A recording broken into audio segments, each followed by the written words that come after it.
Շիրակի մարզի ընդհանուր իրավասության առաջին ատյանի դատարանում այսօր տեղի ունեցավ դեկտեմբերի 6-ի հանրաքվեի գործընթացում արձանագրված հերթական ընտրակեղծարարության դեպքի առթիվ հարուցված քրեական գործի դատաքննությունը։ Ամբաստանյալ Ռաֆայել Ասատրյանը 2015 թվականի դեկտեմբերի 6-ին Հայաստանի Հանրապետության Սահմանադրության փոփոխության հանրաքվեի գործընթացի ժամանակ նշանակված լինելով Գյումրու գեղարվեստի ուսումնարանի մասնաշենքում տեղակայված թիվ 35 ընտրատարածքի 37 ընտրատեղամասի հանձնաժողովի նախագահ փոխարինել է հանձնաժողովի անդամ Ռուզաննա Հովանիսյանին ժամանակավորապես իրականացնելով հանձնաժողովի անդամի լիազորությունները։ Ըստ մեղադրական եզրակացության նա դիտավորությամբ քվեարկել է Գյումրու բնակչուհի Ցայք հեռուստաընկերության լրատվականի համակարգող Նազելի Բաղդասարյանի փոխարեն։ Չնայած ընթանում էր դրմբաց դատական նիստ, սակայն ամբաստանյալը հրաժարվեց նկարահանվել, միջնորդություն ներկայացնելով դատարանին, ինչը եւ բավարարվեց։ Ապա նշեց, որ հանդիսանում է Գյումրու գարեջրի գործարանի արտադրության վերահսկողության պատասխանատուն։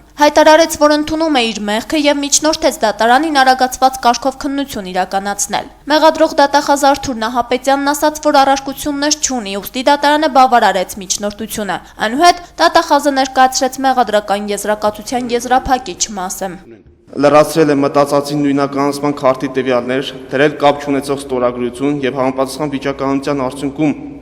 Ռուզան Հովանիսյանին հատկացված անհատական համարի կենիկով օգտվելով ընտրատեղամասում իրեն հարմար պահի ստեղծված իրավիճակից բոլորից աննկատ վերցրել է քվեաթերթիկ, կատարել քվեարկություն եւ քվեաթերթիկը ծրարի մեջ դրված կնիկել ու գծել է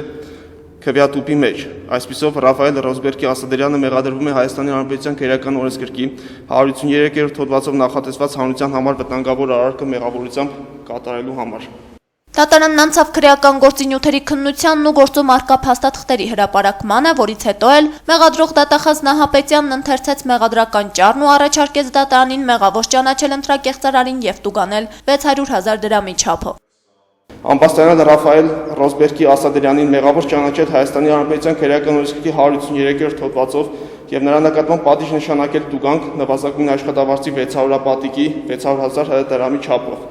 Ռաֆայել Ասադրյանի նկատմամբ ընտրված խափահան միջոցը ստորագրություն չհեռանալու մասին թողնել անփոփոխ մինչև դատավճիռի օրինական ուժի մեջ մտնելը։ Պաշտպանական ճառում Ռաֆայել Ասատրյանի շահերի պաշտպան Ռազմիկ Շիրոյանը նշեց, քանի որ պաշտպանյալը զղջացել է կատարվածի համար եւ տվել ինքնախոստովանական ցուցմունքներ, առաջարկում է պատժը չափ տուգանքը սահմանելիս ավելի մեղմ մոտեցում ցուցաբերել։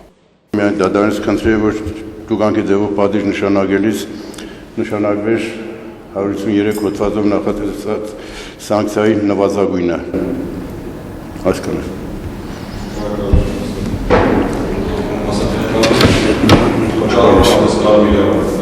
Այո, ես համաձայն եմ պաշտպանի շարադրակի հետ։